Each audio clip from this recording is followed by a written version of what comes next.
안녕하세요. 반갑습니다. 유수아입니다. 네, 오늘도 여러분들께 편안하게 들으면서 주무실 수 있는 그런 라디오 컨텐츠 또 진행해 보도록 하겠습니다. 오늘 읽어드릴 거는 로어인데요. 이게 약간 도시전설 이런 느낌이에요. 근데 보통 일본에서 온 도시전설들이 로어라는 이름으로 붙는 경우가 많고요. 있을 법한데 아닌 느낌. 현실성을 가지고 있는데 약간 괴담 같기도 하고 그냥 애매한 그런 이야기들입니다. 그래서 도시전설과 거의 유사한 의미로도 쓰인다 라고 알면 좋을 것 같고요. 첫 번째 이야기부터 읽어보겠습니다. 첫 번째, 1885년 나가노현의 시골에서 어느 소녀가 길을 가던 도중 돌연 지면 아래로 빠졌다. 주변 사람은 당황해서 소녀를 끌어올렸지만 소녀가 빠진 곳은 구멍이나 균열도 아닌 평평한 지면이었다고 한다. 끌어올려진 소녀의 하반신은 없어져 있었고 결국 과다출혈로 사망했다. 그러니까 이제 보통 뭐 싱크홀이나 아니면 뭐 아스팔트에 어떤 약간 파여있는 그런 데에 푹 빠진 것처럼 보였는데 사실은 그런 게 전혀 없는 그냥 일반적인 땅이었어. 근데 갑자기 푹 꺼져가지고는 하반신이 잘려버린 그런 소녀에 대한 이야기입니다. 로어는 이런 식입니다. 뭔가 무서운데 아닌 것 같기도 하고 요런 느낌이에요. 여튼 그런 이야기였습니다. 다음 두 번째, 아칸소 주, 미국에 있는 주의 이름이죠. 아칸소 주에 있는 레스토랑에서 쥐가 대량으로 출몰하는 사건이 발생했습니다. 어디에서 나왔는지 모르는 쥐들은 점내로부터 뛰쳐나와서 밖으로 나와버렸다. 3일 후 발생한 지진으로 인해서 그 레스토랑은 건물의 반 이상이 침하되며 도교해버렸다. 그러니까 무너져 버렸다 라고 합니다. 이거는 좀 현실성이 있는데요. 왜냐면은 보통 동물이나 이런 친구들이 어떤 기상의 변화나 아니면 뭐 지각 변동 혹은 날씨의 변동 이런 것들을 인간보다 더 기민하고 빠르게 캐치해서 도망가는 경우가 많으니까 이런 일이 있었다는 것 같아요. 그렇기 때문에 이거는 꽤 그냥 설득력이 있다 라는 생각이 들어요. 보통 이제 지렁이 같은 그런 애들이 비가 오는 날씨가 되면은 훨씬 전부터 땅 밖으로 나와서 가끔 아스팔트에서 말라 죽어 있는 경우들이 있잖아요. 그런 것도 아마 이거랑 유사한 경우라고 볼 수가 있겠죠. 그렇기 때문에 이거는 현실성이 좀 느껴지는 그런 괴담이었다. 다음 세 번째입니다. 아르메니아의 쿠니크 호수에는 사람의 형체가 호수 위를 걸어가는 괴이한 현상이 있었습니다. 호수 주변 교회의 수호 성인으로 4세기에 순교한 성 아나스타스가 호수 반대편에 위치한 마을의 모습을 보러 가는 것이란 전설이 있었습니다. 1932년 공산당 정권이 공장 건설을 위해서 교회를 폭발한 이후 이 현상은 사라졌다고 합니다. 그러니까 이제 어떤 교회의 성인의 어떤 잔상 같은 게 남아서 호수 위에 사람이 걸어가는 건 아닌데 잔상이 누군가 걸어가는 잔상은 보인다는 거죠. 근데 그 교회에 공장을 건설하기 위해서 교회를 폭파시킨 이후로는 그 모습이 보이지 않더라 하는 식의 이야기가 있었다고 합니다. 이런 거는 약간 좀 슬픈 것 같기도 해. 그죠? 근데 괴담이 약간 으스스하면서 약간 좀 슬픈 느낌을 주는 그런 이야기들도 꽤 많은 것 같아요. 그래서 보통 괴담들은 그 경계선인 것 같아. 뭐 장화홍련이나 뭐 이런 이야기들 혹은 뭐 정말 뭐 전래동화 중에선 콩쥐 팥쥐 이런 것들도 그렇고 되게 억울하고 슬프고 그래서 죽은 원기가 이야기에 나오는 경우들이 되게 많잖아요. 이런 거 봤을 때 약간 그런 느낌이 들어요. 그래서 약간 좀 으스스하지만 동시에 슬프기도 해. 교회가 없어진 다음부터는 그런 잔상도 남지 않게 되었다는 거니까. 여튼 그런 이야기였습니다. 다음 네 번째. 희망봉 앞바다에서 출몰하는 네덜란드의 동인도 회사의 유령선을 플라잉 더치맨이라고 말합니다. 알루샨 제도 더치하버 앞바다에 출몰하는 유령선도 같은 이름으로 불리고 있습니다만 목격자에 의하면 서양 범선과는 다른 구조를 가진 목조 소형선이라고 합니다. 사람들은 천문왕법을 잃은 에도 시대의 운송선이 쿠로시오 해류에 의해서 떠밀려 내려간 것으로 보고 있다. 그러니까 이제 희망봉 앞바다에는 사실은 배는 아닌데 유령선 같은 게 가끔 출몰되면은 사람들이 그거를 플라잉 더치맨 호다 이런 식으로 별명을 붙여서 불렀다는 거죠. 근데 특정적인 지역, 이 알루샨 제도의 앞바다에는 유령선이 나오는데 우리가 익히 알고 있는 그런 서양 범선의 느낌이 아니라 작은 소형 목조 재질의 어떤 유령선이 나온다는 거예요. 근데 그 기원이 아무래도 천문왕법을 잃어서 일본에서 출발한 배가 그쪽까지 가가지고 보이는 그런 유령선이 아니겠느냐 라는 내용입니다. 이건 좀 실행이 불가능할 것 같은데? 그러니까 이제 결국은 그 목조 일본 유령선을 네덜란드인들이 봤다는 거잖아, 결국은. 근데 네덜란드 사람들이 일본식 유령선을 봤다는 건데 전에 본 적이 없는 거를 어떻게 봤을까? 그런 생각이 들기도 하고, 마치 우리나라 조선시대에서 멕시코 귀신을 봤다 이거랑 비슷한 거잖아. 멕시코인을 본 적이 없는데 멕시코 귀신을 어떻게 상상하겠어요. 그러니까 이건 좀 어렵지 않을까 하는 생각이 좀 저도 모르게 듭니다. 이럴 때 제가 T의 모습이 나오는 거예요. 그래서 괴담이어도 이거 좀 선은 정리하고 가자 이런 느낌. 어쨌든 로어가 다 그런 류의 이야기이기 때문에 여튼 그렇습니다. 다음 이야기입니다. 다섯 번째. 북서항로는 1906년 아문센에 의해서 개척되었지만 그것보다 150년 전에 그 항로를 통과한 배가 있었다. 그러나 그 배의 승무원들은 자신들이 이뤄낸 위협을 알지 못한 것 같다. 어느 날 그린란드 바다를 항해 중인 미국 포경선이 표류 중인 것으로 추정되는 범선을 발견했다. 조사 결과 선원은 모두 동사했고 항해 일지의 마지막 날짜의 위치는 서경 160도, 북위 75도였다. 라고 합니다.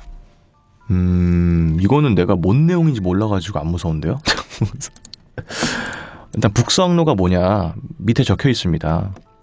유럽에서 북아메리카 대륙의 북쪽 해안을 거쳐서 태평양으로 나오는 항로래. 그게 뭔데? 북서항로. 아, 이쪽이구나. 아, 이렇게 노스웨스트 북서항로 이쪽이구나. 아하. 그러니까 이제 아문센이 이제 탐험가잖아요. 이제 그분께서 북서항로를 개척을 한 분인데 사실은 그보다 150년 전에 먼저 그 선로를 통과한 배가 있었어. 근데 명확하게 그 길을 알지 못했으니까 그대로 이제 언 채로 사람들은 다 죽은 상태로 이제 그린란드 해역에서 떠돌고 있는 범선인 채로 발견이 뒤늦게 됐다는 거죠. 근데 그 항로가 사실은 조금만 더 가면은 본인들이 어떤 큰 발견을 할 수도 있는 그런 항로였는데 나가는 길까지는 몰랐기 때문에 그대로 동사한 채 사망한 게 발견되었다. 그런 얘기인 것 같아요. 이런 거 보면은 약간 그 뭐였죠? 그 영화가 떠오르네. 그거 그 뭐지? 성공하면은 쿠데타 그거 있잖아. 실패하면 쿠데타다 뭐 그런 거. 그래서 한 끗 차이로 개척가가 될 수도 있지만 그러지 못해서 사망한 채로 발견된 그런 배에 대한 이야기였습니다. 다음 여섯 번째입니다. 아랍에미리트에 거주하는 어떤 남자는 사막에서 거인을 만났습니다. 거인은 모래에서 땅을 뚫고 기어 나왔고요. 전신이 불과 같은 것으로 덮여 있는 상태였습니다. 완전 불타는 활활 타는 거인이 땅속을 뚫고 이렇게 올라온 거죠. 거인은 남자에게 며칠인지 물어봤고 하늘과 지평선을 바라보더니 아직 이르군 이라고 중얼거리고 순식간에 모래 속으로 기어 들어갔다 라고 하는 이야기입니다.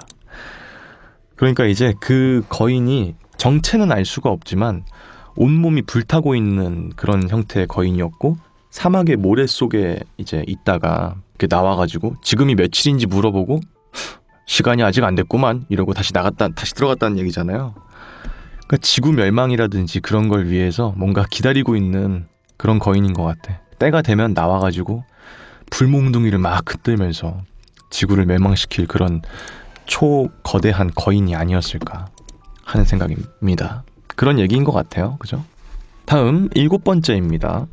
태어난 장소, 일시, 이름, 인생까지 꼭 닮은 두 사람의 일을 아스트로 트윈, 즉 점성학적 쌍둥이라고 합니다. 1976년에 사망한 영국 런던 토마스 로이드의 케이스는 이것과 비슷합니다. 두 사람은 같은 도시에서 같은 날에 태어났고 동일한 이름을 가졌으며 진짜? 서로의 자동차가 정면 충돌해서 같은 날에 35의 나이에 죽은 것도 같습니다. 그리고 이날 같은 날에 출생한 또 한 사람의 토마스 로이드가 두 사람과 거의 같은 시간에 심장마비로 사망했습니다. 야, 진짜로? 이게 실하면은 너무 으스스한 이야기다. 그죠? 그러니까 완전히 같은 시기에 태어난 이름도 같고 나이도 같고 태어난 지역도 거의 비슷한 그 사람이 교통사고가 났는데 서로가 서로를 치면서 사망을 하게 된 거죠. 그러니까 운명을 완전히 같게 하고 태어난 다른 사람을 말하는 겁니다. 아스트로 트윈이라는 게. 더불어서 그날에 같은 이름을 가진 사람이 또 사망한 사람이 또 있다. 그러니까 3명 정도가 같은 운명을 타고 나서 동일한 날짜, 동일한 시기에 사망했다라는 내용이군요. 글쎄 이런 거 믿진 않지만 가끔씩 어떤 특정 유명한 인물들이 거의 평행이론이라고 하잖아요. 그런 거를. 그래서 거의 운명을 거의 동일하게 하는 경우들이 가끔 나와버려서 좀 신기하기도 해요.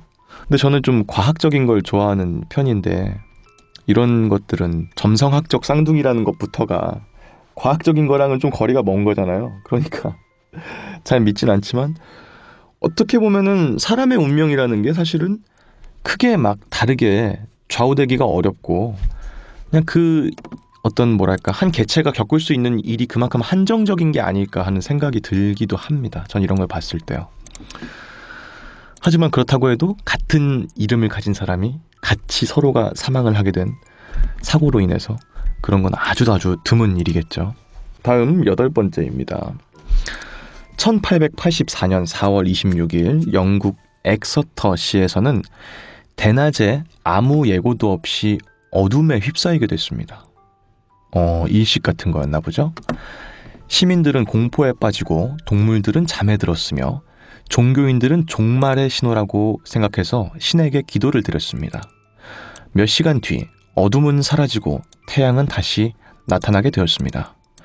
이 사건에 대해 많은 설들이 있지만 아직까지 명확하게 밝혀진 것은 없습니다. 라는 이야기였습니다. 이제 보통 이제 개기 일식 같은 것들, 그러니까 달과 태양의 공전 주기가 맞닿으면서 서로가 서로를 가려서 해가 떠야 되는 낮 시간인데도 불구하고 지구가 껌껌하게 어두워지는 그런 경우들은 있죠. 하지만 그거는 한 몇 분 정도란 말이지. 근데 이 시기 84년 4월 26일에는 몇 시간 정도가 껌껌했던 적이 있었다 라는 식의 기록이 있었다는 얘기죠. 근데 정확한 원인은 아직까지 뭔지 알 수가 없다는 것이고요. 글쎄 정말이라고 생각하진 않지만 모를 일이지. 그것도 진짜 막 UFO 같이 큰 혹은 막 해성 같은 게 엄청 큰 게 지나가서 갑자기 태양을 좀 가렸을지도 모를 일이고 하니까 그런 거라고 생각하면 좀 으스스한 이야기라고 할 수가 있겠죠. 다음 9번째입니다. 리투아니아의 라비는 그러니까 선생 같은 개념이죠. 라비가 평생 2,000권이 넘는 책을 읽었고 곧바로 내용을 기억해낼 수 있다고 한다. 와 진짜 2,000권인데 책의 어떤 페이지든 간에 마음대로 떠올릴 수 있다고 하는데 사실 그는 그에 대해서 매우 불편하다고 말한다. 왜냐하면 하루 종일 도서관에 틀어박혀 있는 것 같으며 잠이 드는 동안 여전히 머릿속에 맴돌기 때문이라고 한다. 라고 하는데 이거는 약간 셜록에도 이런 비슷한 내용이 나오죠. 셜록 그 및 영드 있잖아요. 거기서 베네딕트 컴버배치가 기억의 서재인가? 그런 개념이 있어.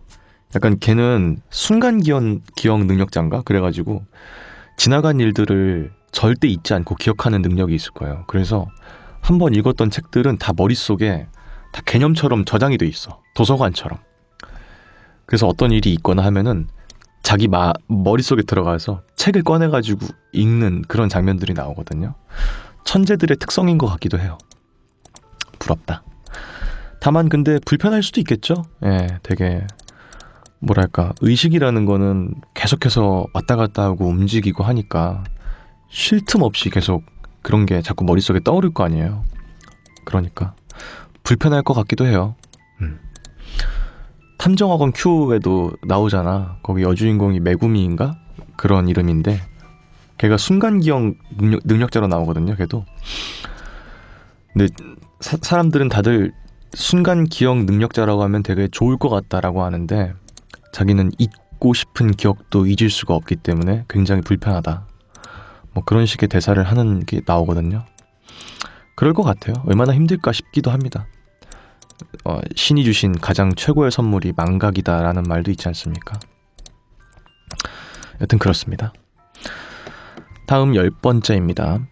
톨레도 산시몬 교회에서는 이상한 폭발의 기록이 남아 있습니다.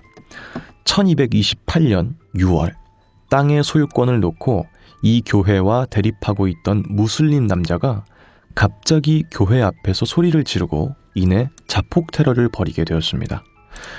그로 인해서 교회의 대문이 크게 손상되게 되었습니다. 남자는 자폭 테러 직전 이 땅은 하나님의 것이 아니다 라고 소리쳤다고 한다. 그 교회의 기록이 남아있는 건데 어떤 한 남자가 교회와의 어떤 그 땅의 소유권을 놓고 대립을 하고 있었는데 해결이 잘 되지 않으니까 이제 약간 자살 테러 같은 걸 벌이게 된 거죠. 근데 폭탄을 터뜨리기 전에 이 땅은 하나님 게 아니야 이러면서 가가지고 펑 하고 터져서 사망했다 라는 기록이 남아 있다는 거죠.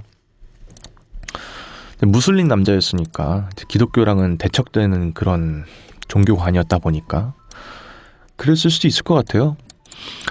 근데 사실은 이런 시기까지는 아니더라도 지금 일어나고 있는 많은 전쟁들이 뭐 종교와 관련된 것들 때문에 벌어지기도 하고 종교적인 어떤 가치관 때문에 테러를 자행하기도 하고 그런 일들이 꽤 많지 않습니까? 그런 걸 보면은 기괴하다는 생각이 들기도 해요. 예. 그 뭐지? 무슬림이었는지 뭔지 모르겠지만 옛날에 9.11 테러도 당시에 테러리스트들한테 그런 걸 말한다면서요. 이렇게 어떤 신의 축복, 알라 신의 축복을 위해서 스스로 자결하는 대원 여러분들은 천국에 가게 되면은 막 몇 명의 여자들을 막 끼고 살게 될 거고 평생 동안 막 그런 식의 보상이 있을 것이다 라는 말을 한다면서요. 그런 거 봤을 때 나같이 무교인 사람 입장에서는 살아있는 게 제일 중요한 거고 사실 내세의 세상은 별로 생각 안 하면서 살거든요, 저는. 근데 그것보다 더 소중한 어떻게 보면 삶보다 더 소중한 게 있으니까 삶을 포기하고 그렇게 자폭을 하는 거잖아. 내 스스로도 던져버릴 정도로 그렇게 강인하게 가치관이 주입되면은 그런 일들도 벌어진다는 점에서 그게 괴담이고 그게 진짜 도시전설이고 그런 게 아닌가 싶어요. 참 무섭습니다. 이 얘기도 봤을 때 땅의 소유권이 결국은 살아있으니까 주장할 수 있는 건데 자기 뜻대로 되지 않는다고 자폭 테러를 하면은 결국 누가 좋은 일입니까? 여튼 그렇습니다. 보리고양이님, 1200년대 저 시기에 자폭할 정도로 화약이 발달되었던가요? 심지어 일개 개인이? 라고 하셨는데 이게 로어예요. 약간의 현실성이 있는 것 같은데 없는 게 로어입니다. 여기서 태클 걸면 안 돼. 이러면은 이제 괴담을 읽을 수가 없어요. 여긴 좀 참아주세요. 저도 그렇다고 생각했습니다, 아까.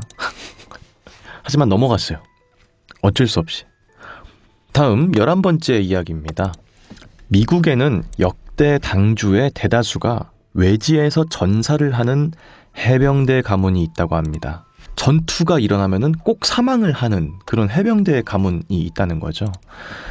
1802년 트리폴리 원정에서의 윌리엄의 전사, 1847년에는 3대째 아치볼드는 멕시코, 1866년에 4대째인 그렉은 영국에서 사망, 다음 6대째인 길버트는 쿠바에서 1898년에 사망, 7대인 길버트 주니어는 벨기에에서 1918년에 사망.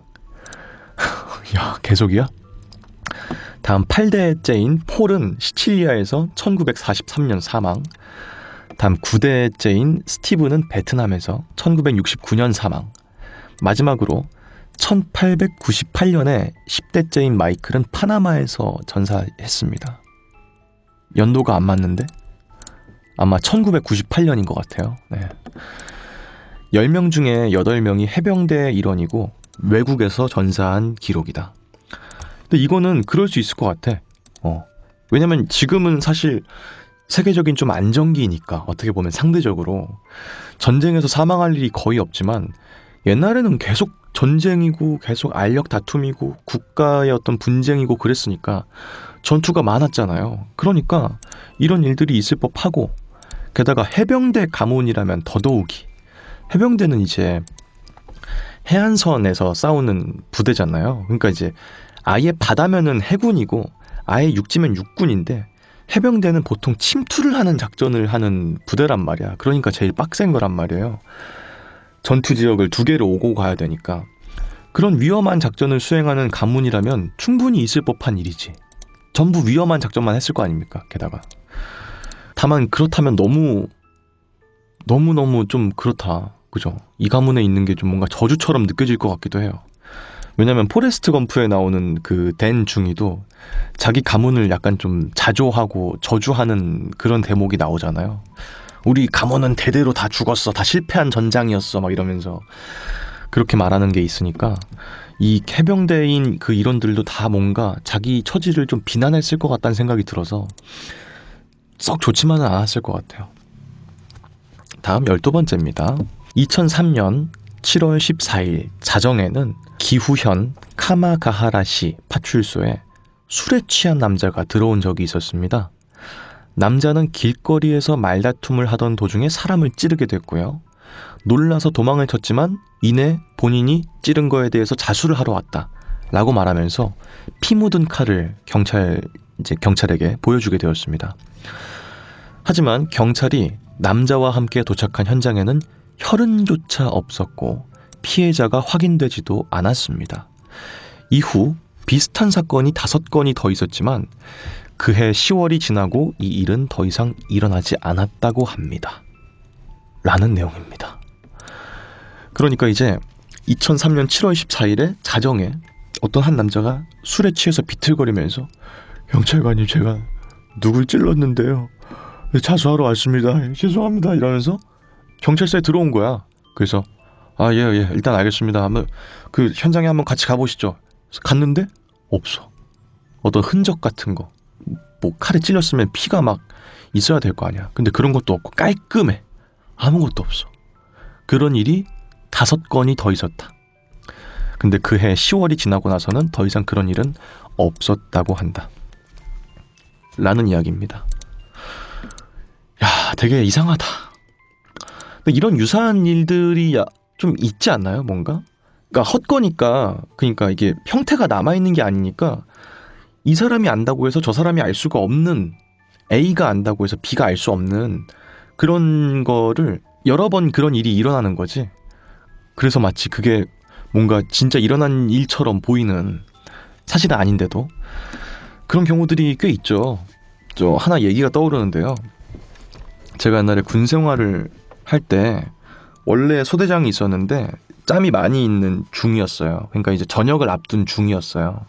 그래서 다이아 2개였던 그 중위는 전역을 하고 새로운 소위가 임관을 하게 됐습니다. 그래서 소대장을 하게 됐는데 처음에는 그 얘기를 안 했는데 나중에 군 생활을 하다가 그 얘기를 하더라고요. 자기가 할머니가 그 그 있죠. 무당이시라고 하시더라고. 신내림을 받아가지고 그런 점집 같은 걸 한다.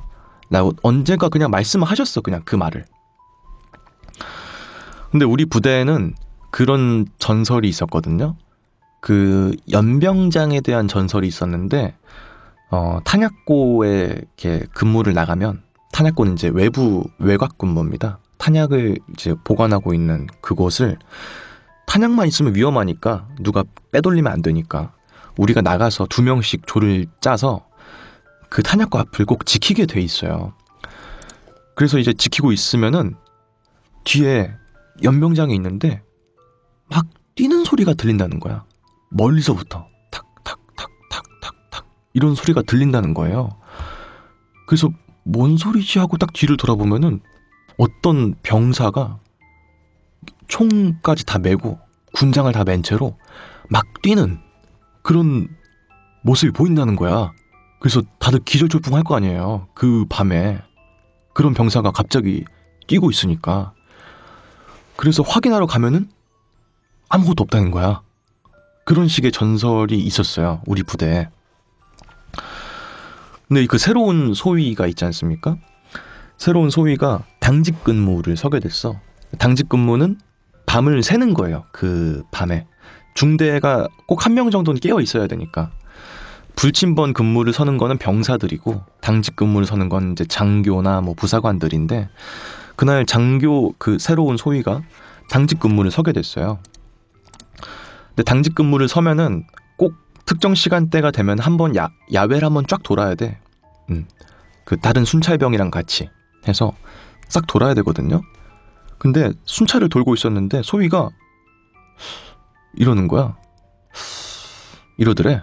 그래서 이거 왜 그러십니까? 그랬더니 아니야 이러고 그냥 쭉 돌고 다시 돌아왔다는 거예요. 근데 얘기를 해줬는데 자기가 할머니가 이제 신기가 있기 때문에 귀신이 좀 보인다는 거야. 근데 아까 순찰을 돌았는데 어떤 병사가 이걸 다 메고 총을 들고 막 뛰는 게 보였대. 근데 자기는 귀신인 거를 보면 귀신인지 안 돼요. 그래가지고 괜히 같이 순찰 도는 그 친구 무서워할까봐 얘기를 안 한 거야. 근데 돌아와서 그런 얘기를 한 거지. 근데 우리 부대에 있던 전설이니까 그 사람은 새로운 사람이잖아. 그러니까 알 수가 없는 내용인데 같은 얘기를 하는 거잖아. 그게 너무 무서웠어요. 그게 저는 개인적으로. 진짜인가? 이런 생각이 들더라고. 저는 귀신을 안 믿는 사람인데도 이런 것들을 보면은 좀 이렇게 나도 모르게 좀 진짜 있나? 이런 생각이 들잖아. 이 얘기도 아마 그거랑 비슷한 얘기였지 않았을까 하는 생각이 들어요. 뭔가 헛걸 보고 헛걸 찔렀는데 5명이나 그런 사람이 있었기 때문에 유사한 사건이 계속 발생한 거죠. 근데 갔을 때는 아무것도 없고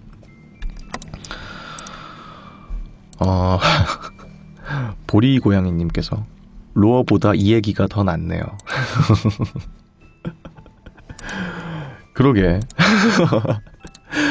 아니 이 로어가 제가 지금 한 10몇 개를 봤잖아요. 저도 지금 안 봤어요. 처음 보는 거예요. 여러분들이랑 요청이 있어가지고 로어도 한번 읽어달라 해서 읽는 건데 이게 약간 좀 한계점이랄까? 그런 게 좀 있는 느낌이에요. 그러니까 뭐가 좀 한계가 있냐면은 보통 괴담이나 무서운 이야기들은 킥이 있어야 돼. 킥. 그러니까 어떤 이야기든 간에 마지막에 한 방을 딱 날리면서 끝나야 되는 거거든. 괴담도 보통 옛날에 뭐뭐가 있었는데 하다가 내용이 쭉 진행되다가 마지막에 사실 그게 이거였대 하면서 끝나야 무서운 거거든요. 괴담들이. 얘는 지금 뭐냐면은 X라는 그 값이 있는데 마지막까지 X가 물음표야. 마지막까지.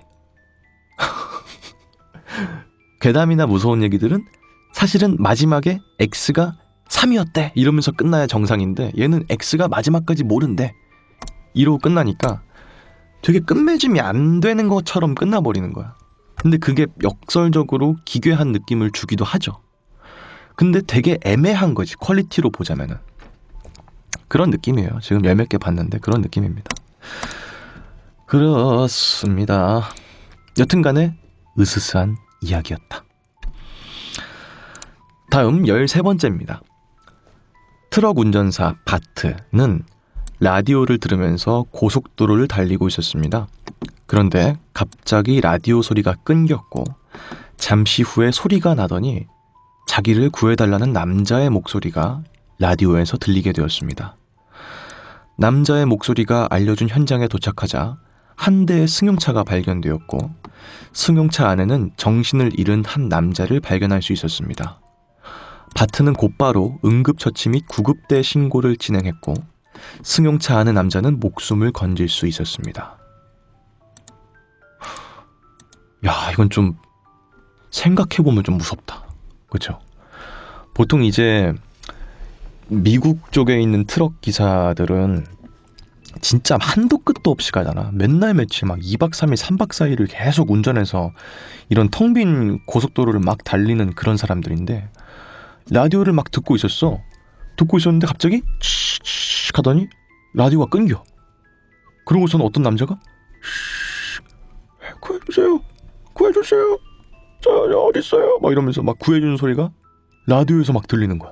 그래서 뭐지? 하고 일단 의심은 되지만 가봤는데 진짜 거기에 도움을 요청한 사람이 있었다. 라는 점을 생각해보면 뭔가 무서워. 내가 심야에 깜깜한 차도에도 아무도 없는, 특히 이런 고속도로면은 가로등도 없을 거 아니에요. 그냥 헤드라이트만 의지하면서 갔을 텐데 갑자기 그런 껌껌한 데에서 라디오가 멈추고 누군가가 본인을 살려달라는 얘기가 막 나오고 그런 거 생각하면은 참 무서운 것 같아. 전에도 제가 말씀드린 적이 있지만은 좋은 괴담은 이미지가 떠오르는 괴담이다 라고 생각합니다. 이것도 로어 중에는 괜찮은 로어가 아닌가. 그래서 이미지가 막 떠오르니까 그런 생각이 드네요. 다음 14번째 이야기입니다. 15세기 스페인 대항해 시대의 항해자이자 상인이었던 딜 게이노라는 사람은 탁월했던 항해술로 인해서 그의 생의 모든 탐험을 성공했고요. 작위가 주어졌을 정도의 인물이었지만 38살 때 항해를 마지막으로 바다로 나가는 걸 그만두고 모든 자기를 포기하게 됐습니다. 그는 마지막 항해에서 돌고래를 통째로 삼킬 정도의 거대한 도마뱀을 봤기 때문이라고 합니다. 야, 그러니까 이제 항해술이 아주 뛰어난 사람이니까 자기 커리어를 자기 스스로 그만둘 일은 사실 웬만하면 없잖아요. 그러니까 왜 그만뒀을까? 이런 의문이 있었는데 그의 마지막 항해 일지를 봤을 때 그 의문이 해소가 될 수 있었다. 돌고래를, 엄청나게 큰 돌고래를 한 번에 먹어치울 수 있을 정도의 거대한 도마뱀을 봤기 때문에 난 더 이상 항해를 할 자신이 없다. 이런 얘기였다는 거죠. 실제라면 너무 무섭다. 그죠? 다음 이야기입니다. 15번째. 예전에 북쪽 이탈리아의 도시 모데나에서 신비한 예술의 전람회가 있었습니다. 액자와 거울로 구성된 그것들은 보는 사람들에게 몹시 기묘한 감각을 주는 작품이었지만 두 가지의 사실이 발견된 후 전람회가 중단되게 되었습니다. 하나는 야간 폐쇄 동안 아무도 들어갈 수 없음에도 불구하고 전시물이 매일 한 개씩 증가하고 있는 현상이었고, 다른 하나는 아무리 전시물의 수량이 증가해도 전람회장이 가득 차지 않았다는 것이었습니다. 너무 싫어 이런 거. 근데 그래요. 저는 거울 이런 거랑 관련되어 있는 전시회 이런 거 좀 무서워해요.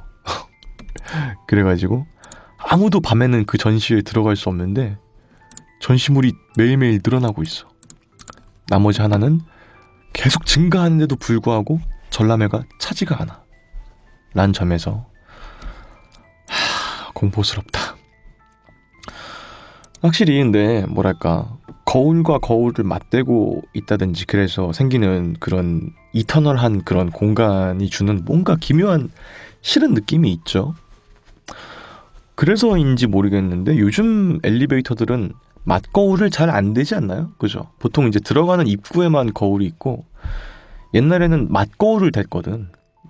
저는 옛날에 아파트 살 때 그 아파트가 맞거울이어가지고 계속 보면은 무한하게 이어지는 공간이잖아요. 근데 안으로 가면 갈수록 그 상이 점점 빛이 떨어지고 있으니까 어두워지고 되게 무서워했던 기억이 나요. 그래서 엘리베이터 타면은 거울을 잘 안 봤어요. 요즘은 좀 생각해보면은 그런 게 거의 없는 것 같다는 생각이 들기도 합니다. 여튼 그렇습니다. 16번째. 한 화가가 초상화의 의뢰를 받아서 의뢰인의 저택에 가려고 기차를 타게 됐습니다. 기차에서 옆자리의 젊은 여성과 이야기를 나누던 도중 그녀가 저를 기억해서 그려주실 수 있나요? 라고 물었습니다. 화가는 그래요 하고 이름을 알려달라고 물었고 그리고 그녀는 이름을 알려주는 것 대신에 다시 만날 수 있을 거예요 라고 말하면서 기차에서 내렸습니다. 화가는 의뢰인의 저택에 도착했고요. 아까 기차에서 이야기를 나눴던 젊은 여성이 다시 나타나서 재회의 인사를 하고 어디론가 사라져버렸습니다. 의뢰인과의 식사 중에 화가가 겪었던 일을 이야기하면서 젊은 여성을 그려서 의뢰인에게 보여주자 의뢰인은 놀라면서 다음과 같이 말했습니다.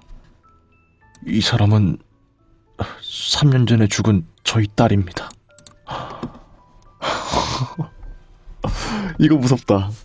아니 무섭기보단 좀 슬퍼. 그죠? 약간 슬프다. 아하 참 그래요. 여튼간에 우연하게 기차에서 이제 만나게 된 여성이 날 좀 기억해달라, 날 좀 그려줄 수 있겠느냐 라고 이제 화가에게 부탁을 했는데 화가는 뭐 알겠습니다, 이름이 뭔가요? 했더니 이름은 알 거 없고 나중에 또 만나게 될 거예요 라고 했다는 거죠. 그래서 도착한 저택에서 그 사람을 또 만나게 됐고 의뢰인에게 그 그림을 보여주니까 3년 전에 죽은 저희 딸입니다 라고 했다는 이야기인데 으스스하다. 그럼 그 저택에서 살고 있다는 거야? 그 귀신의 모습으로? 그럼 그 집에 가기 싫은데요? 귀신 나오는 집이잖아 그러면. 무섭잖아 그러면. 여튼간에 그렇습니다. 다음 17번째입니다. 스위스의 낭트 지방에는 마네킹을 사랑하는 남자가 있었습니다.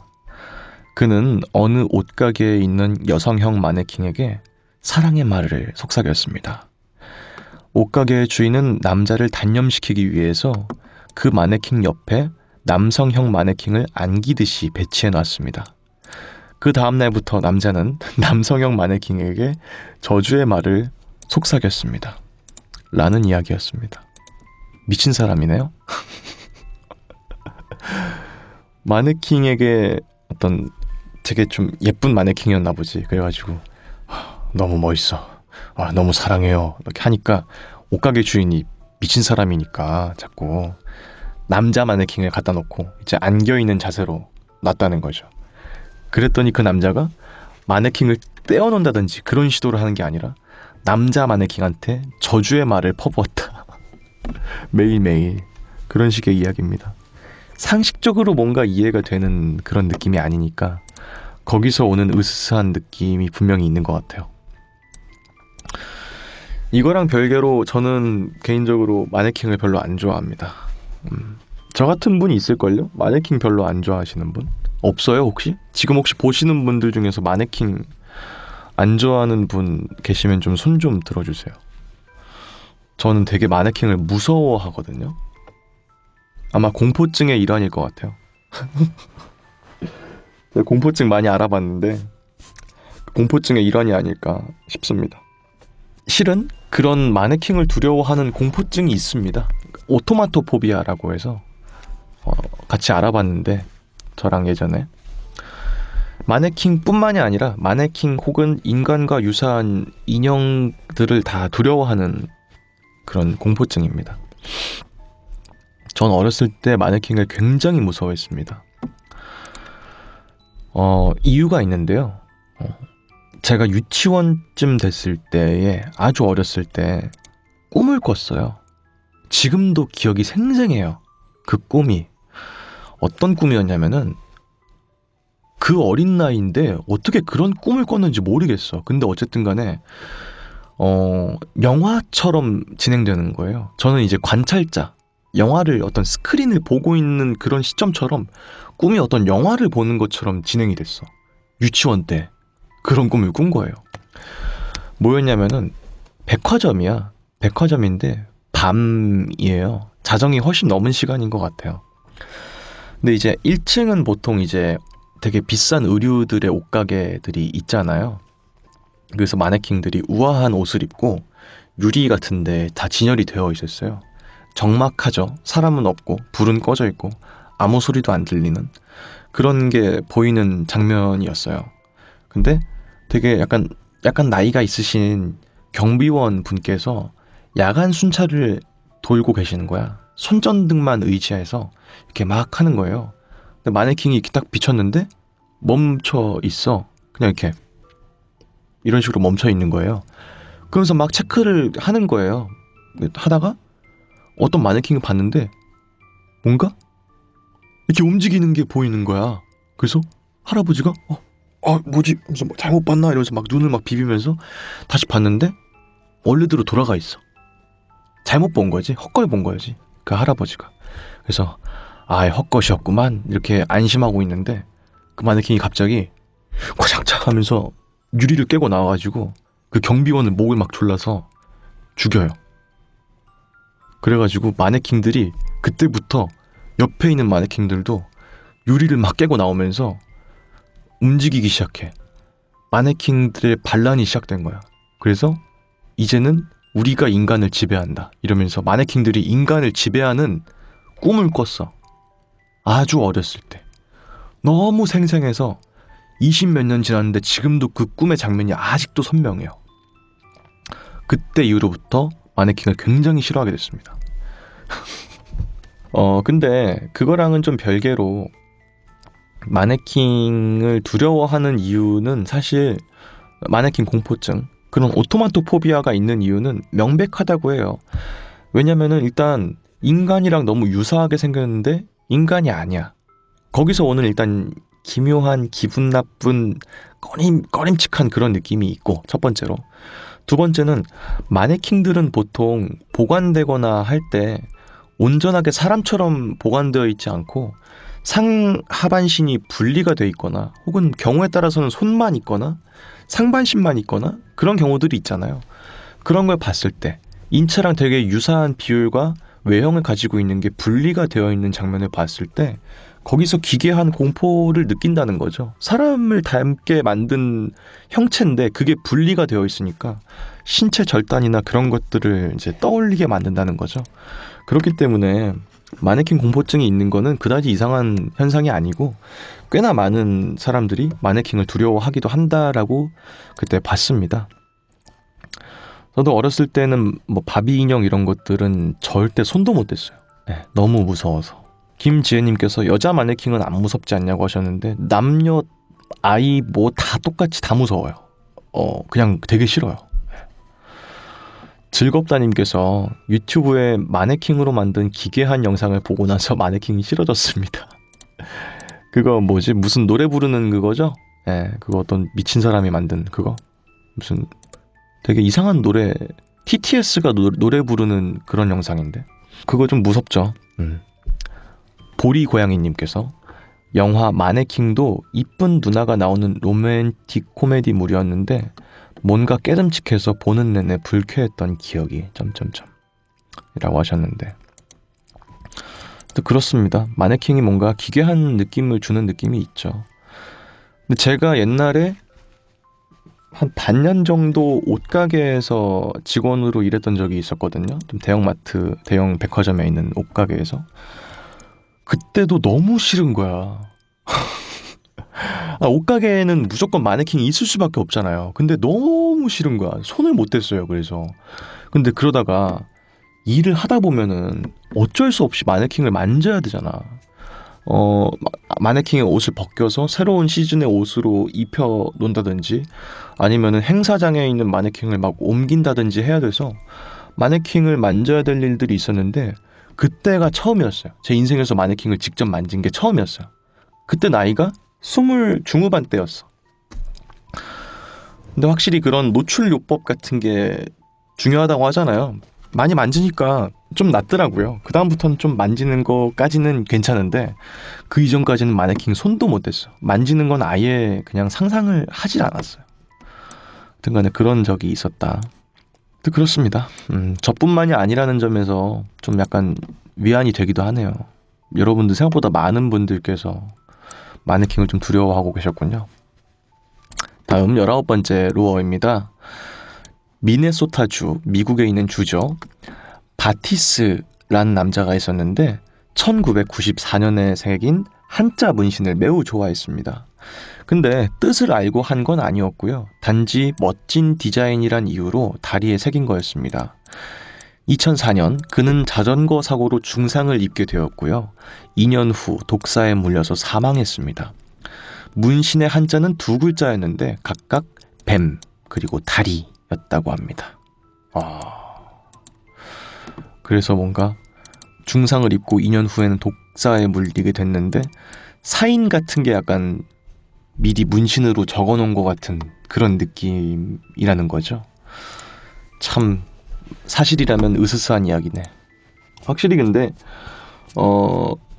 우리나라 사람들이 라틴어나 영어로 문신 새기는 걸 좋아하는 것처럼 외국 분들은 한국어나 일본어나 한자로 문신 새기는 걸 좋아하는 분들이 좀 많은 것 같아요. 네. 저도 이제 미군 부대 쪽에서 일을 하고 있기 때문에 가끔 이제 한글 문신 같은 거를 보게 될 때가 되게 많은데 되게 웃긴 거 많아요.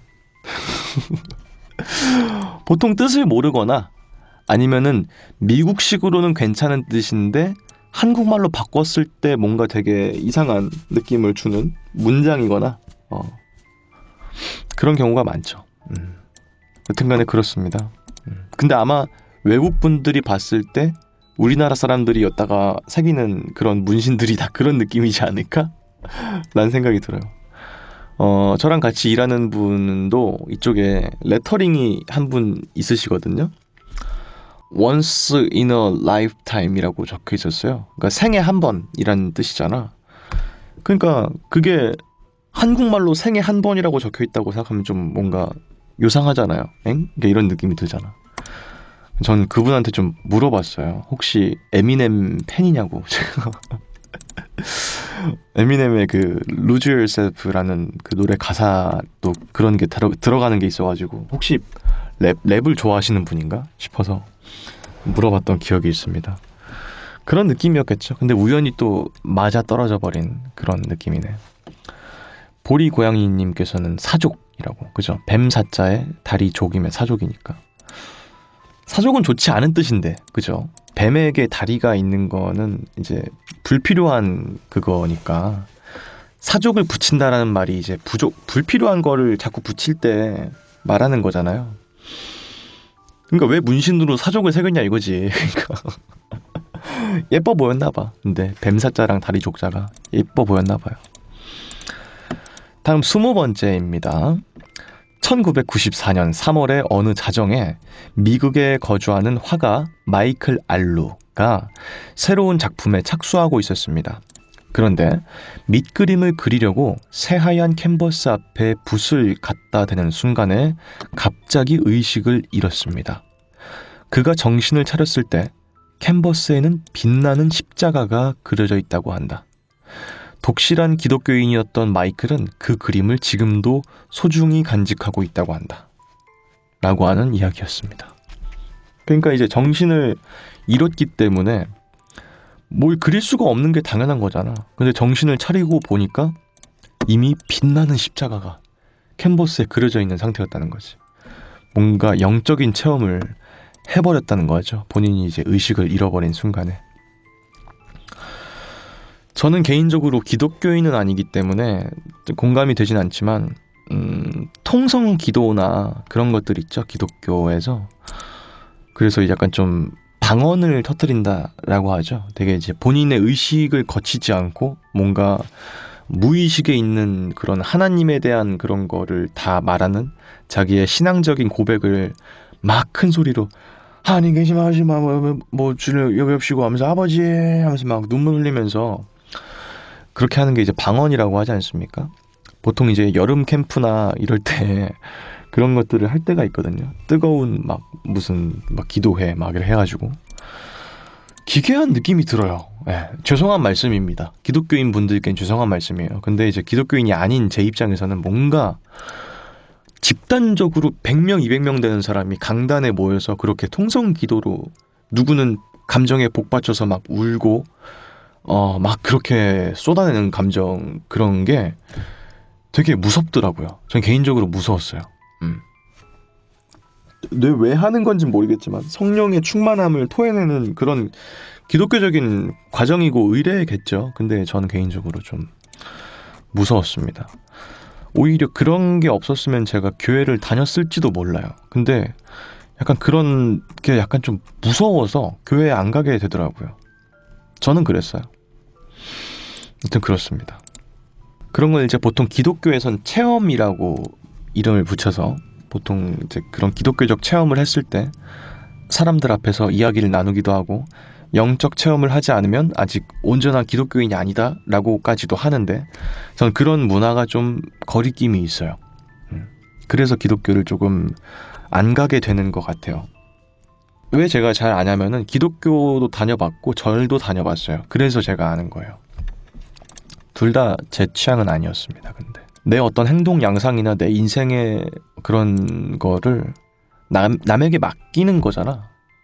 그런 결정권 같은 것들도 나에게 어떤 일이 발생해도 그건 다 하나님의 뜻이고 내가 어떤 걸 이겨내도 하나님이 도와줬기 때문이고 그런 쪽의 생각이 난 별로 와닿지가 않아서 그냥 안 믿게 되더라고요. 기독교인이라면 너무 듬직할 것 같아요. 나뿐만이 아니라 하나님이라는 거대한 누군가가 내 뒤를 계속 봐주는 사람인 거고 어떤 밑자락 끝으로 떨어져도 나를 마지막까지 구해주기로 하는 분이 계신다면은 너무 듬직한 일이지만 그런 식의 사고방식이 전 되지 않아서 그냥 기독교는 안 믿습니다. 뭐 불쾌하거나 뭐 싫거나 그런 건 아니에요. 근데 그냥 나는 그런 쪽으로 믿음이 잘 안 생겨서 그냥 안 믿는 것뿐. 그건 절도 마찬가지예요. 절도 다녀봤는데 극락왕생을 믿고 리인카네이션 환생을 믿죠. 그 불교도 교파에 따라 다르겠지만은 한 인격체가 카르마를 쌓게 되는 건데 카르마가 쌓여 있어. 카르마가 100이에요. 만약에 100이면은 내가 현생에 살면서 카르마를 계속 깎아야 돼. 다 깎아야 돼요. 근데 내가 한 80까지 깎다가 제명에 죽었어요. 그러면은 카르마는 남아있잖아. 그러면은 어떤 식으로든지 간에 다시 환생을 해. 그게 동물이 될 수도 있고 뭐 미생물이 될 수 있고 뭐도 될 수 있지만 어떤 식으로든지 간에 카르마를 또 깎게 되는 거예요. 뭐 소로 태어나서 내 가죽을 누군가한테 주고 날 희생함으로써 뭐 고기를 나눠주고 하면서 카르마를 깎았다.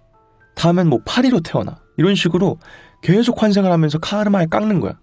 카르마가 0이 되면 그때 이제 무릉도원에 간다는 그런 교파였거든요. 제가 갔던 절은. 그런 것도 그냥 별로 안 와닿아서 어떤 종교적인 가르침은 되게 좋았어요. 근데 딱히 와닿지 않아서 안 가게 되더라고요. 하여튼 그렇습니다. 노는 개미님께서 감사하는 마음은 좋은 거죠. 그럼요. 감사하는 마음은 훨씬 좋은 감정이죠. 부정적인 것보다. 그런 점에서 기독교나 불교나 어떤 화촉이 된다면은 저는 충분히 그 사람한테 긍정적인 요인이 될 수 있다고 생각합니다. 사람에 따라서는.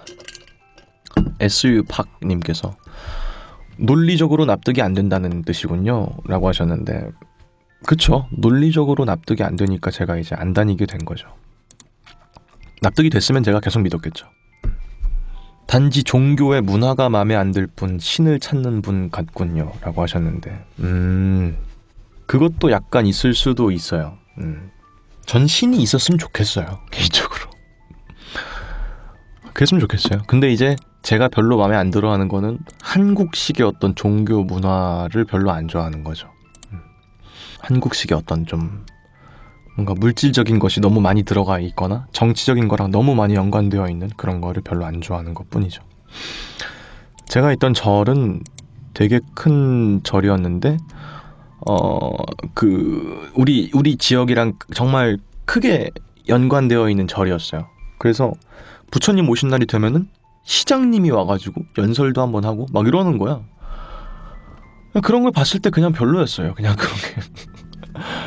물론 그 시장님은 아마 그 성탄절에는 교회 나가서 말씀 한번 하시고 뭐 그러셨을 거예요, 분명히. 근데 어쨌든 간에 그런 식으로 뭔가 정치계랑 유착이 돼 있는 느낌이 들어서 그냥 별로 안 좋아해요.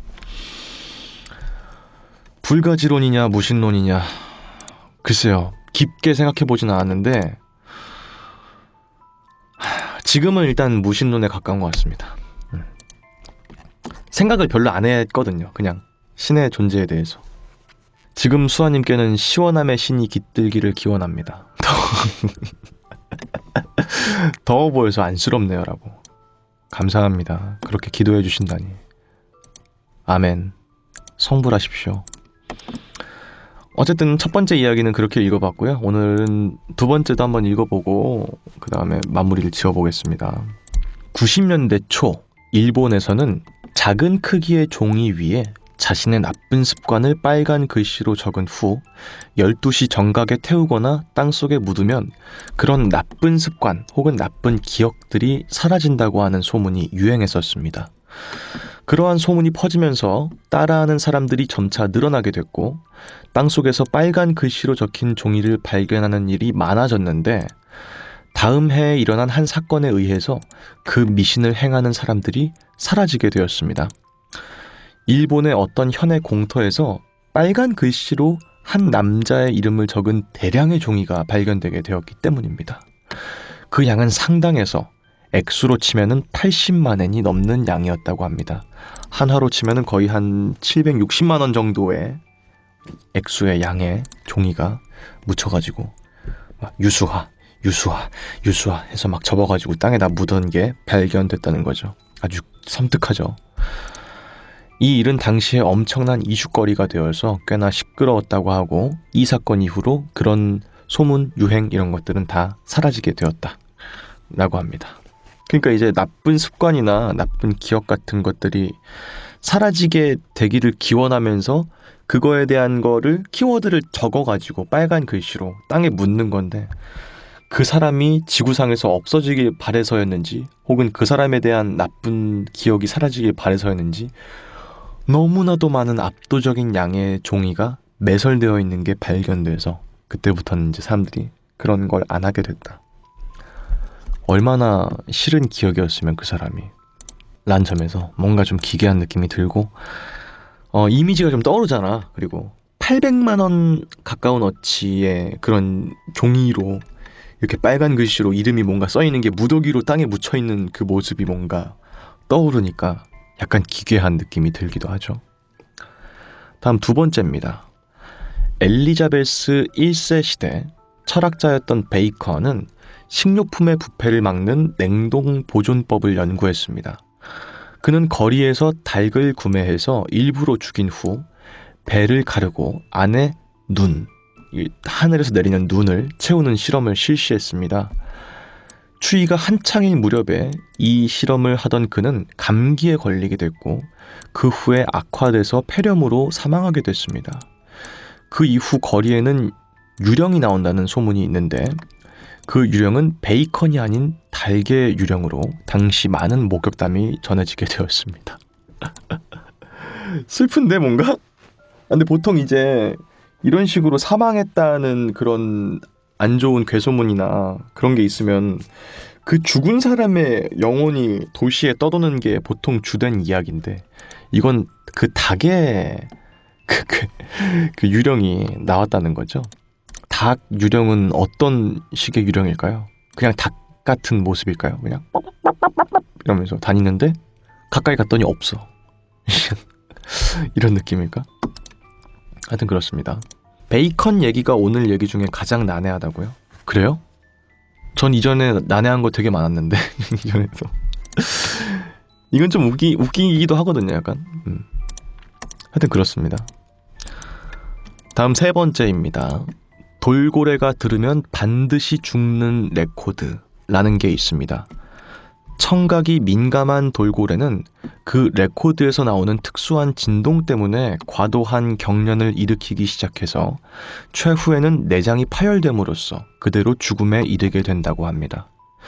그 실험을 반복하던 학자가 있었습니다. 그의 조수가 오디오의 스위치를 켰을 때 학자는 수중에 있었고 오디오에서 소리가 나옴과 동시에 학자는 몸부림을 치기 시작해서 호흡 곤란에 빠지게 되었습니다. 학자는 가까스로 몸을 건졌지만 몹시 두려워하는 모습으로 거대하고 투명한 손이 나의 목을 잡는 것을 보았다 라고 말했습니다.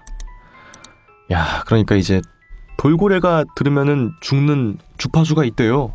박사님 하면서 우리도 한번 실험해보죠 해가지고 실험을 하게 됐는데 박사가 당시에 수조 같은 데 안에 들어있는 상태였다는 거지.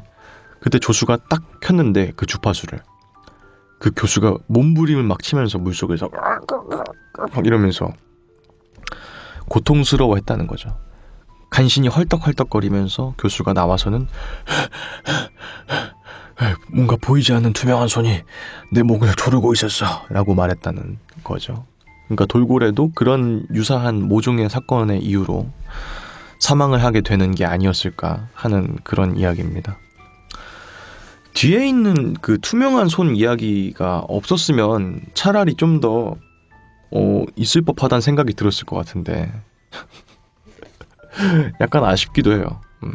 그러니까 이제 워낙에 돌고래는 초음파나 이런 것도 이제 듣는 그런 동물이니까 특정적인 주파수를 들었을 때 돌고래가 사망을 하게 된다 라고 하면 좀 믿음직한 이야기거든요. 근데 뒤에 있는 막 하얀 손이 나를 잡는 것 같았다 이런 게 좀 비현실적이라서 약간 아쉽네요. 김승찬님께서 왜 대화건생을 안 집어넣고 교수가 들어갔죠? 라고 하셨는데 왜냐면은 대학원생은 남아서 실험을 또 마저 해야 되기 때문에 대학원생은 남아 있었던 거죠. 교수가 사망해도 멈출 수가 없기 때문이죠. 다음 네 번째입니다. 17세기 후반 프랑스에는 매우 유명한 거짓말쟁이가 살고 있었습니다. 그는 자신을 마술사라고 하면서 곧 모두가 제 마술에 빠져들게 될 겁니다 라고 떠벌리고 다녔고요. 사람들은 그의 너스레에 폭소를 터뜨리게 되었습니다. 그러다가 그가 사망한 1695년에 사람들은 매우 기묘한 사실을 깨닫게 됩니다. 어느 누구도 그의 본명이나 그의 출생지, 그의 얼굴조차도 기억해낼 수가 없었던 것이었다 라는 내용입니다. 그러니까 이제 그게 마술이었던 거죠. 그 사람이 생전에 모두가 내 마술에 빠져들 겁니다 라고 하고 다녔는데 한 번도 마술은 보여주지 않는 거야. 그러니까 에이 네가 무슨 마술을 하냐 인마 이러면서 다들 비웃었는데 나중에 그 사람이 사망하고 난 다음에 그 사람의 이름, 얼굴 하나도 안 떠오르는 거지. 그 사람이 있었지 정도의 개념은 떠오르는데 이름이나 그런 게 하나도 안 떠올랐던 겁니다. 그게 마술이었다 라는 거죠. 이거 그러니까 뭔가 애매해. 무서울랑 말랑할 때 끝나.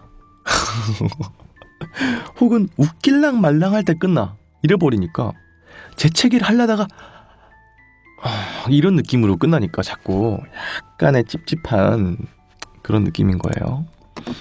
다섯 번째 이야기입니다. 2층 건물의 엘리베이터에 탑승한 어떤 사람이 3층을 눌렀고 2층인데 총 3층 버튼이 있었나 봐요. 그 엘리베이터에. 몇 년 뒤 3층으로 증축된 그 건물의 엘리베이터 안에서 발견되었다고 합니다. 그 소문을 들은 사람들은 문제의 건물이 4층으로 증축될 거란 계획을 듣고 엘리베이터에 탑승해서 4층을 눌렀습니다. 그런데 밖에서 들려오는 이야기는 4층의 증축 계획이 취소되었다는 것이었습니다. 한 남자는 가까스로 나왔지만 나오지 못한 다른 한 남자는 지금도 행방불명 상태입니다. 라는 괴담입니다. 진짜 사람의 상상력이 도대체 어떻게 되는 걸까 싶은 생각이 들어. 그러니까 이제 증축을 만약에 하게 됐어. 그래서 엘리베이터가 층수가 늘어났다고 칩시다. 그렇다고 해도 그전에는 미리 엘리베이터에 버튼이 없을 거 아닙니까? 근데 여기는 2층밖에 없는 건물이었을 때도 3층 버튼이 있었다고 생각을 한 거죠. 보통은 증축을 했으면 증축한 다음에 엘리베이터에 그 부품을 뜯어가지고 3층이 있게끔 만든다든지 그런 생각을 할 텐데, 이 괴담은 만들어지지 않은 층의 버튼도 이미 있었다는 식의 가정을 하고 있는 그런 로어인 것 같습니다. 무섭네요. 그럼 그 3층으로 갔을 때까지의 시간은 어떻게 된 걸까? 그 보통 어벤져스에 나오는 그런 설정처럼 블럽이라고 하나요? 그래서 타노스가 핑거 스냅을 딱 했을 때를 시점으로 그 사람들은 다 시간이 멈춰 있잖아. 먼지가 돼서 날아간 사람들은 그 상태로 그냥 핑거 스냅으로 먼지가 됐고, 다시 한번 핑거 스냅을 딱 해서 돌아왔을 때는 딱 했을 그 시점에서 나이가 다시 돌아오거든요. 그러니까 이제 현 시점에 사는 사람이랑 시간 차이가 발생하죠. 이것도 아마 그런 식이 아니었을까 하는 생각이 들기도 해요. 여튼 그런 약간 우스운 느낌이 들기도 하는 그런 괴담이었습니다. 다음 6번째입니다. MS사에서 구글에 대적하기 위해 만든 빙이라는 검색 엔진은 사실 출시 일자보다 6개월 정도가 빨리 나왔어야 했습니다. 하지만 출시하기 며칠 전에 빙이라는 검색 엔진에 X를 검색하면은 웹 브라우저가 비정상적으로 종료되는 오류가 발견되었다고 합니다. 하지만 어느 부분에서도 오류를 찾아낼 수가 없었고요. 결국 MS사는 빙을 처음부터 다시 만들어야 됐다고 합니다. 마침내 오류는 해결되게 되었고요. 빙은 지금도 정상적으로 서비스 중이라고 합니다. 라고 하는데요. 그러니까 이제 빙은 마이크로소프트에서 만든 검색 엔진이고, 크롬은 구글에서 만든 검색 엔진인데, 빙이라는 그 검색 엔진이 검색어에다가 X를 누르고 엔터를 누르면은 그냥 갑자기 꺼져버리는 현상 때문에 다시 만들었다는 얘기라는 거죠. 야, 이거 못 참지. 이건 내가 검색해본다. 아니기만 해. 안 나오죠? 안 나오고 있습니다. 영어로 칠까? 전혀 안 나오는데요. 전혀 없습니다. 사실 무근이다. 이럴 줄 알았어. 보리고양이님께서 수아님, 그게 로어입니다. 그냥 넘어가세요. 아시겠죠? 이게 로어예요. 현실성에서 기반되지 않은 그냥 으스스한 있을 법한 이야기입니다. 다음 7번째입니다. 사람은 순간적으로 발생한 일에 대해서 머리가 그 속도를 따라가지 못합니다. 예를 들어서 팔이 절단되는 상황이라고 했을 때 순간적으로 절단되게 된다면은 그 순간은 고통을 느끼지 못합니다. 반대로 팔이 천천히 절단되는 경우에는 큰 고통을 느끼지만 순식간에 절단됐을 때보다 더 적은 피를 흘린다고. 고무줄을 잡아당기면 늘어나고 너무 잡아당기면 끊어지면서 제자리로 돌아가게 됩니다. 이것이 피를 더 적게 흘리는 이유입니다. 핏줄은 탄력이 강하고요. 핏줄이 오므라들면서 피가 덜 나도록 지혈의 역할을 유도하는 것입니다. 진짜 미치겠네. 팩트체크 한번 갑니다. 이건 못 참지. 이거 뭐라고 검색해야 될까? 근데 너무 광범위한 내용이라서, 아니 너무 만화 같은 얘기잖아. 핏줄이 탄력이 강해서 한 번에 팍 잘리면은 퓨 하고 오므라들면서 피가 덜 나게 지혈을 한다는 거야. 근데 천천히 자르게 되면은 이게 약간 좀 뜯어지면서 하니까 지혈이 안 되잖아요. 그러니까 피가 많이 난다는 거야. 믿을 수가 없어. 그런 게 안 나와. 그냥 고자는 왜 나오는 거야? 아시겠죠? 이게 로어예요. 없어 그런 얘기. 혹시 이 방송을 보시다가 의학계에서 일하는 분이 계신다면은 꼭 이거에 대한 팩트 체크를 좀 부탁드립니다. 혹시 천천히 끊어지는 거랑 빨리 끊어지는 거랑 차이가 있는지. 8번째입니다. 동아프리카 부룬디에 있는 한 마을. 그곳에서 살던 후투족의 한 아이가 특이한 생명을 보게 되었습니다. 그 형상은 사람 같았지만 사람이 아닌 무언가였다고 합니다. 그 이상한 생물을 보았다는 사람들이 늘어나자 어느 용감한 청년이 그것을 찾으러 가겠다고 했습니다. 그 청년이 떠난 지 일주일이 지났지만 어떠한 소식도 들리지 않았습니다. 사람들의 걱정이 슬슬 커질 때쯤 청년이 돌아오게 됐습니다.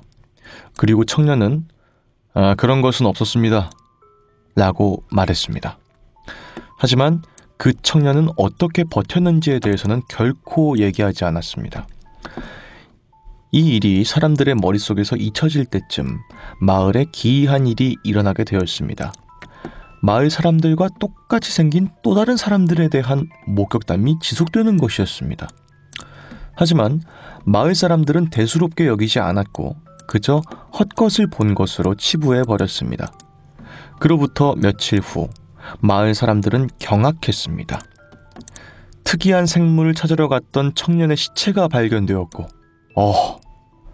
그의 시체 옆에는 그와 똑 닮은 또 다른 시체가 있었기 때문이었습니다. 마을 사람들의 이목이 집중된 가운데 시체 중에 하나가 푸른 광채를 내면서 순식간에 어디론가 달아나 버렸습니다. 그리고 마을 사람들은 아직도 푸른 광채를 띠고 있는 사람이 있다고 믿고 있습니다. 라는 내용입니다. 뭔가 어떤 꼬마 아이가 사람같이 생겼는데 분명히 사람이 아닌 뭔가를 보고 이제 마을에 돌아온 거죠. 그래서 제가 어디 갔는데 그 뭔가 형체만 비슷한데 사람 같지 않은 게 있었어요 라고 하니까 그 꼬마 아이니까 제대로 못 본 걸 수도 있고 그러니까 청년 하나가 내가 가서 보고 올게 라고 해서 나간 거죠. 한 일주일쯤 됐을 때 다시 돌아오게 됐는데 어째서인지 아무 일도 없었습니다 라고 말하고 그게 뭔지에 대해서 어떻게 일주일 동안 살아남았는지에 대해서는 한마디도 안 하는 거야.